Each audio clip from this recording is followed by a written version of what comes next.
एक गांव में भोला नाम का एक किसान रहा करता था।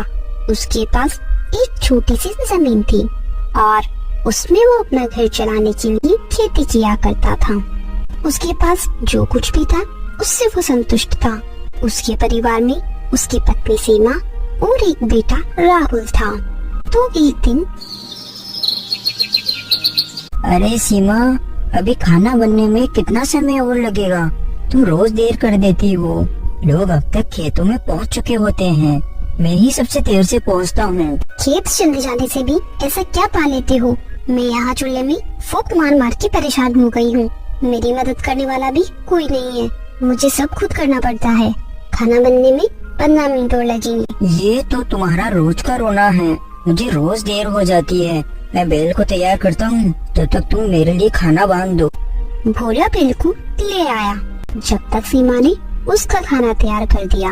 अपना खाना समय से खा लेना। काम में लगने के बाद आप रोज रोज खाने को भूल जाते हो, आज मत भूलना। जब मैं काम पर जाता हूँ तो तुम कितना अच्छे से मुझसे बात करती हो, लेकिन कभी कभी बिना बात के ही मेरे ऊपर बहुत गुस्सा करती हो। बड़ा अजीब व्यवहार है तुम्हारा। मैं तुम्हारे व्यवहार को आज तक समझ नहीं पाया। फिर भोला अपने बिल को लेकर अपने खेतों की ओर निकल गया। खेत में पहुंचकर भोला ने काम शुरू कर दिया। कुछ ही देर में बैल चलता चलता थक कर गिर गया। अरे महेश, क्या हुआ तुम्हें? फिर से थक गए तुम? लेकिन तुम भी बहुत बूढ़े हो चुके हो। इसमें मेरी ही गलती है कि मैं तुमसे इतना काम करवाता हूँ।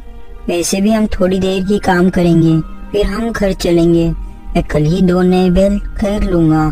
बस आज की और बात है, ठीक है? कुछ देर काम करने के बाद भोला और उसका बैल दोनों थक गए। थोड़ी देर बाद वो दोनों खेत से घर के लिए निकल गए। घर पहुंचकर भोला ने बैल को बांधा और घर में चला गया। सीमा, बैल को खाने के लिए घास डाल दो और पीने के लिए पानी डाल दो और मेरे लिए खाना लगाओ। मैं हाथ पैर धोकर आता हूँ। सारा दिन घर का काम करके और खाना बनाकर मैं थक गई हूँ। अब मुझ में ताकत नहीं है। अब आप खुद ही अपना खाना ले लो और खा लो, और बैल को भी आप ही चरा डाल दो। मेरा कहा तो तुम कभी करोगी ही नहीं ना। चलो तुम मुझे खाना परोसो और फिर जो करना है तुम वो करो। फिर भोला ने खाना खाया और अपने बैल को चारा डालकर पानी पिलाया। फिर रात होने पर, कल मुझे दूसरे गांव जाना है नए बैल खरीदने के लिए। पता नहीं नए बैल खरीदने में कितने का खर्चा आएगा। अरे हमारे पास ये बैल तो है, फिर नए बैल की क्या जरूरत है? पैसे बर्बाद मत करो। राहुल बड़ा हो रहा है, उसे हमें शहर पढ़ने के लिए भी भेजना है। अब अपना बैल बूढ़ा हो चुका है, वो बेचारा खेत में मेहनत नहीं कर पाता, तो अब अपने खेत में काम नहीं हो पाएगा। इसलिए मैं 2 नए बैल खरीदने की सोच रहा हूँ।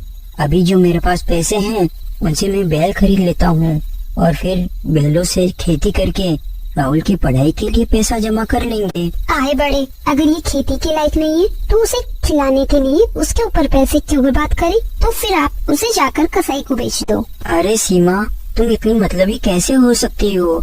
महेश इतने सालों से हमारे साथ है, हमारे लिए बेचारे ने कितना काम किया है। मैंने क्या गलत बोल दिया? हर कोई यही करता है। अब ये हमारे किसी काम का नहीं है। बेहतर है इसे बेच दो। इसे खिलाने के लिए मैं पैसे बर्बाद नहीं करूँगी, और आप भी खुद का नुकसान मत करो। इसने हमारे लिए इतनी खेती करी, फसल को शहर तक पहुंचाने में हमारी मदद करी, और तुमने इतनी आसानी से कैसे कह दिया कि इसे कसाई को भेज दो? क्या तुम्हें जरा भी इस पर दया नहीं आती? तुम इतनी मतलबी कैसे हो सकती हो सीमा? आप मेरी बात कब सुनते हो? ये फालतू का खर्च है। पर मुझे क्या, आप जो चाहे वो करो। अब से मैं कुछ नहीं कहूँगी, करो आप अपनी मनमानी।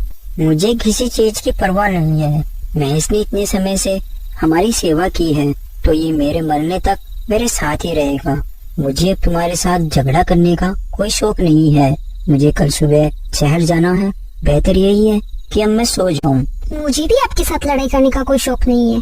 आप वैसे भी अपनी मर्जी से ही चलोगे। अगले दिन सुबह होते ही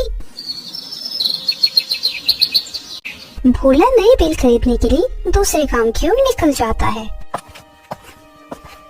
अरे क्या हुआ भोला, आज तुम यहाँ कैसे? मैं यहाँ 2 जवान बैल लेने आया हूँ, क्या तुम्हारे पास है? हाँ हाँ क्यों नहीं, 15 दिन पहले ही मैंने 2 जवान बैल खरीदे हैं। एक किसान मुझे बेचकर गया था, बेचारे को पैसों की बहुत जरूरत थी। चलो मैं तुम्हें वो बैल दिखा देता हूँ। फिर व्यापारी भोला को बैलों के पास से ले जाता है। ये रहे वो दोनों बैल, अगर तुम्हें ये दोनों पसंद है तो ले लो। दोनों बैल सुंदर और जवान हैं। हाँ, ये दोनों बहुत मजबूत बैल हैं। मुझे ऐसे ही बैलों की तलाश थी, लेकिन इनकी क्या कीमत है? इनकी कीमत सिर्फ 10,000 रूपए है। हे भगवान, इनकी इतनी कीमत, क्या कुछ कम नहीं हो सकता क्या? मैं इन्हें 8,000 रूपए में लेकर आया था। एक बैल 4,000 रूपए का है और मैं इन्हें 15 दिन से खिला रहा हूँ। और तुम्हें तो पता ही है, जवान बैल खाते भी बहुत हैं। अब इनके ऊपर जो मेरा खर्चा हुआ है वो तो मुझे इनकी कीमत में जोड़ना ही पड़ेगा ना। वो तो मैं समझ गया, लेकिन मैं तुम्हें केवल इनके 9,000 रूपए ही दे सकता हूँ, मतलब एक बैल के 4,500 रूपए। चलो ठीक है बोला, तुम 9,000 रूपए ही दे दो, क्योंकि मैं तुम्हें कई सालों से जानता हूँ, इसीलिए मैं तुम्हें 9,000 रूपए में दे रहा हूँ। लेकिन खेती के लिए बारिश पर निर्भर है। पिछले साल की तरह इस साल अगर बारिश नहीं हुई तो तुम्हारे लिए ये नुकसान का सौदा होगा। तुम बैलों के लिए इतनी रकम क्यों खर्च कर रहे हो? तुम्हारे पास एक बैल पहले से भी तो है, तुम इन सभी बैलों को कैसे खिलाओगे? बात तो तुम बिल्कुल सही कह रहे हो, और आसपास के गांव के किसान भी इसी बात से बहुत परेशान है। लेकिन मेरे खेत के पास से एक नहर जाती है और वो नहर हमारे गांव के जमींदार साहब मनीराम जी की है, तो मैं उन्हें कुछ पैसे देकर अपने खेत में थोड़ा पानी ले लूंगा। चलो ठीक है, अब मैं चलता हूँ। फिर भोला वहाँ से अपने बैलों को लेकर अपने घर के लिए निकल जाता है। कुछ देर चलने के बाद वो अपने बैलों के साथ अपने घर पहुँच गया। ये देखो, मैं 2 नए बैल ले आया हूँ, देखो और बताओ कैसे लगे? क्या बात है, ये बैल तो बड़े ही ताकतवर नजर आ रहे हैं, लगता है काफी महंगे होंगे। और क्या कीमत दी आपने इनकी? ये सस्ते तो नहीं हो सकते, है ना?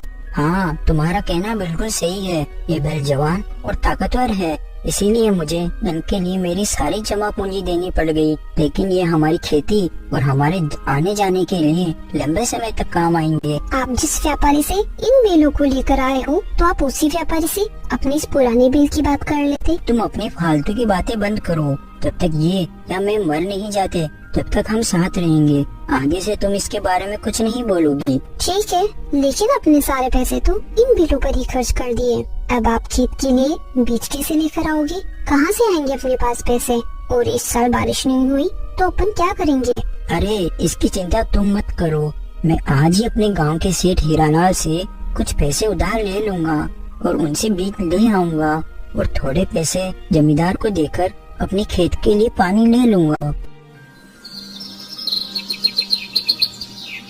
फिर अगले दिन भोला सेठ हीरालाल के यहाँ जाता है। सेठ जी, आप मुझे कुछ पैसे उधार दे दीजिए, मैं इस बार की खेती करके आपके पैसे लौटा दूंगा। मेरे पास जो भी पैसे थे मैंने उन पैसों से 2 नए बैल खरीद लिए। अब मुझे बीज लेने के लिए और पानी के लिए पैसे चाहिए, और मैं पानी के लिए जमींदार जी को कुछ पैसे दे दूंगा और उनकी नहर से अपने खेत के लिए थोड़ा पानी ले लूंगा। भोला की ये बात सुनकर सेठ हीरालाल बहुत गुस्सा हो जाता है।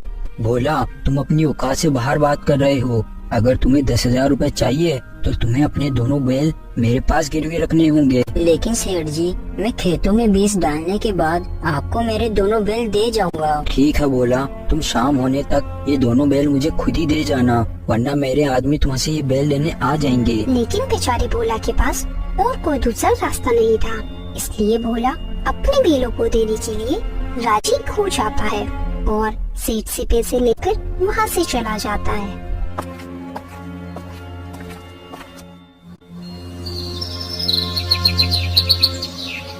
फिर अगले ही दिन से भोला खेतों में काम शुरू कर देता है। भोला सुबह से लेकर शाम तक अपने खेत में बहुत मेहनत करता और बीज बो देता है। फिर शाम होने पर सुनो, आज तुम्हें नए मालिक के पास जाना पड़ेगा, लेकिन तुम चिंता मत करो, मैं तुम्हें जल्दी ही वहाँ से छुड़वा लूंगा। जैसे ही मेरी फसल कटेगी मैं वैसे ही सेठ जी को पैसे देकर तुम्हें वहाँ से छुड़वा लूंगा। फिर भोला उन बेलों को लेकर सेठ हीरालाल के यहाँ चला जाता है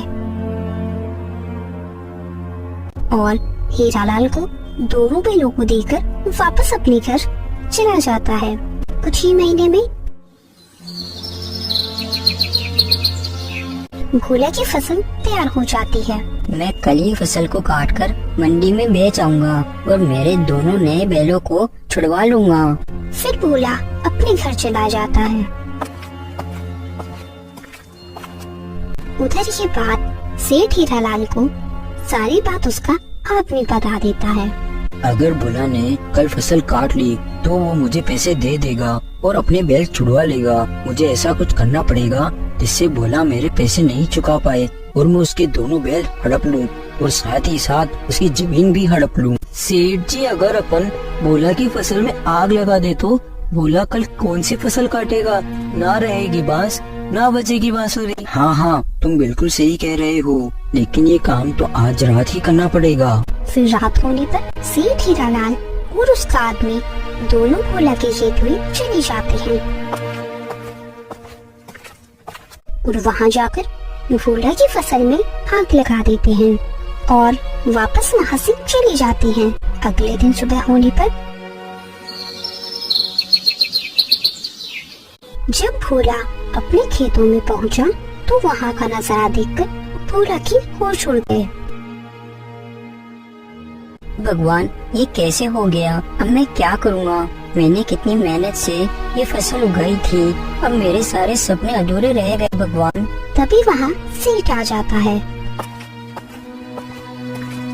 क्या हुआ भोला? तेरे खेतों में आग कैसे लग गई? पता नहीं सेठ जी, ये कैसे हुआ, लेकिन सेठ जी मैं तो बर्बाद हो गया।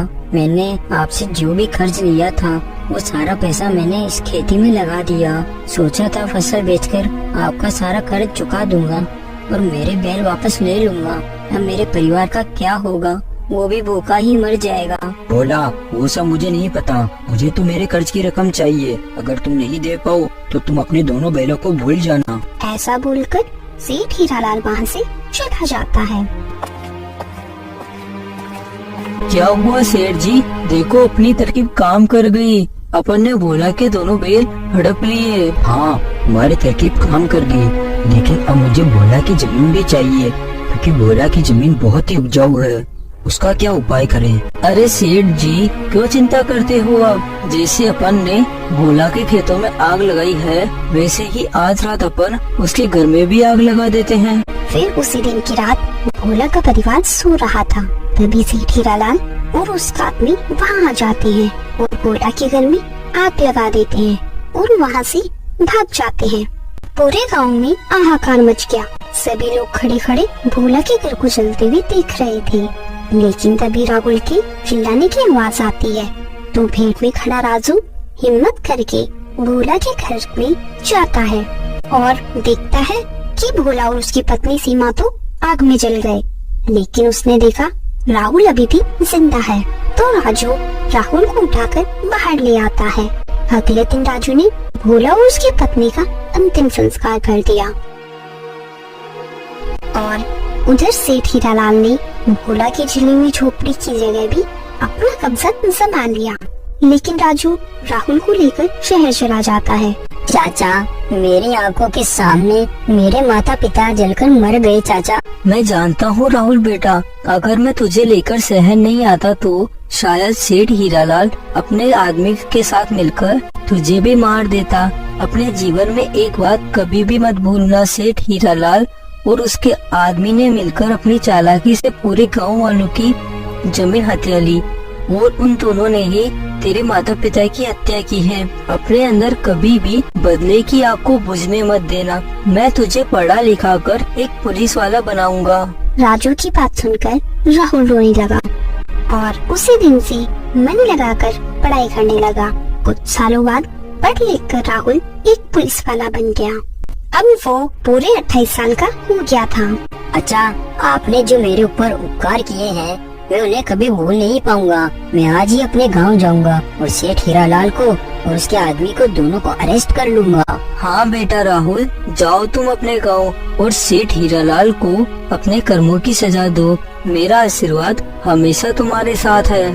फिर राहुल सीधा सेठ हीरालाल के यहाँ जाता है और उसे और उसके आदमी को गिरफ्तार करके थाने ले आता है और लाठी के डर से उनसे सारे जुर्म कबूल करवाता है और अगले ही दिन गांव वालों को उनकी जमीन वापस लौटा देता है। तो दोस्तों, हमें इस कहानी से यही सीख मिलती है, जो जैसा करता है वह वैसा ही भरता है। कभी कोई गरीब के साथ बुरा करके खुश नहीं रह पाता। Thanks for watching.